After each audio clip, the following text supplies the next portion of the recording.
Hello ভাই বোন বন্ধুরা, কি অবস্থা সবার? তো চলে আসলাম নতুন আর একটা ভিডিও নিয়ে।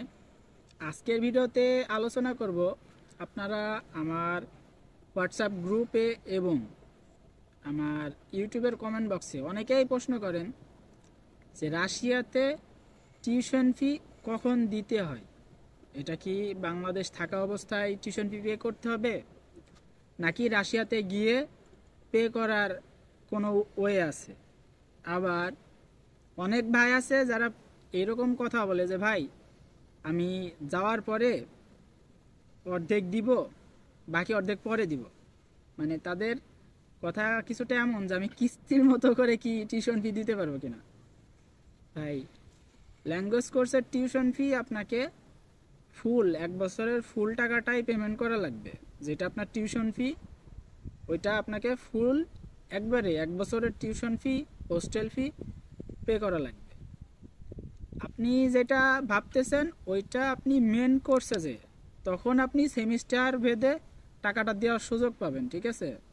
আপনার 6 মাসের, বছরে 2টা সেমিস্টার, 6 মাসের টাকাটা একবার দিলেন, পরবর্তীতে গিয়ে আবার 6 মাসের দিলেন। তো এবারে মেন টপিকে আসি যে ভাই রাশিয়াতে টিউশন ফি কখন পে করা লাগে।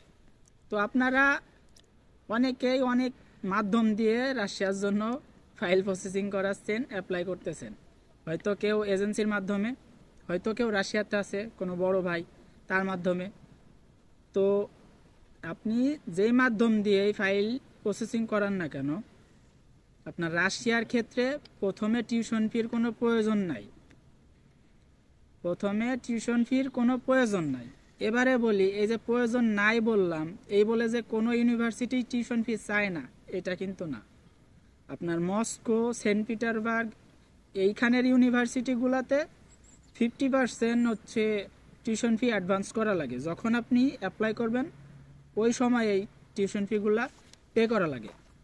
তবে আপনি চোখ কান বুঝে কাউকে পেমেন্ট করবেন না। আপনার টিউশন ফির জন্য চোখ কান বুঝে কাউকে পেমেন্ট করবেন না। আপনি যদি কাউকে পেমেন্ট করে থাকেন 1-2 দিন বা 1 সপ্তাহের ভিতরে আপনি তার থেকে পেপারস চাইবেন। শোনেন, আমার কথাটা শোনেন ভালো করে। যদি আপনি কারোর মাধ্যমে অ্যাপ্লাই করেন এবং সে যদি টিউশন ফি অ্যাডভান্স চায়, আপনার যদি তাকে বিশ্বস্ত মনে হয়, আপনি ফাইল দেওয়ার পরে টিউশন ফি পে করার পরে গিয়ে আপনি সর্বোচ্চ 1 সপ্তাহের ভিতরে আপনি তার থেকে পেপারস চাইবেন। আপনি যে টিউশন ফিটা দিছেন এইটার কন্ট্যাক্ট পেপারটা চাইবেন। কোনো ইউনিভার্সিটি যদি টিউশন ফি অ্যাডভান্স নিয়ে থাকে, যেই দিন ফাইলটা জমা পড়ে ওই দিনেই কন্ট্যাক্ট পেপার দেওয়া হয়।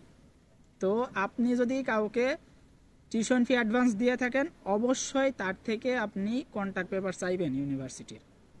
আর আপনাদের আরেকটা পরামর্শ দিই, সেটা হচ্ছে যদি কোনো বড় ভাই বা কোনো এজেন্সি যদি অ্যাডভান্স টিউশন ফি চেয়ে থাকে, তাহলে আপনাকে যে ইউনিভার্সিটির কথাটা বলেছে আপনি ওই ইউনিভার্সিটির ওয়েবসাইট ভিজিট করবেন। ভিজিট করে যদি কিছু বুঝতে না পারেন বা অ্যাডভান্সের বিষয়টা খুঁজে না পান, তাহলে আপনি প্রয়োজনে ওই ইউনিভার্সিটির যেই মেল বা হোয়াটসঅ্যাপ নাম্বার বা টেলিগ্রাম, এখানে তো টেলিগ্রাম চলে, তো টেলিগ্রাম নাম্বার যেইটাই আছে ওইখানে আপনি কন্ট্যাক্ট করবেন যে তারা তাদের যেই অ্যাপ্লিকেশন প্রসেসটা সেটা জানতে চাবেন। ইন্টারন্যাশনাল স্টুডেন্টদের আপনার যেই অ্যাপ্লিকেশন প্রসেস ওইটা সম্পর্কে জানতে চাবেন এবং কোনো অ্যাডভান্স টিউশন ফি প্রয়োজন কিনা এই সম্পর্কেও জানতে চাবেন। তো ইউনিভার্সিটি যদি আপনাকে কনফার্ম করে যে হ্যাঁ অ্যাডভান্স টিউশন ফি লাগবে, তখন আপনি তাকে টিউশন ফিটা পে করতে পারেন। এবং টিউশন ফি পে করার পরে ওই যে বললাম সর্বোচ্চ 1 সপ্তাহের ভিতরে তার থেকে পেপার চাইবেন, কন্ট্যাক্ট পেপার ইউনিভার্সিটি থেকে। যদি ইউনিভার্সিটিতে সে টিউশন ফি পে করে থাকে তাহলে অবশ্যই কন্ট্যাক্ট পেপার পাবে, ইউনিভার্সিটি থেকে পেপার পাবে, আপনার পেমেন্ট স্লিপ অবশ্যই দিবে।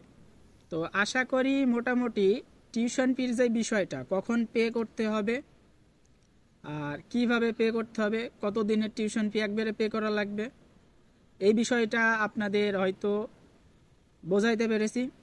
ভিডিওর মধ্যে অবশ্যই ভুলভ্রান্তি হয়ে থাকতে পারে, সেটা ক্ষমার দৃষ্টিতে দেখবেন।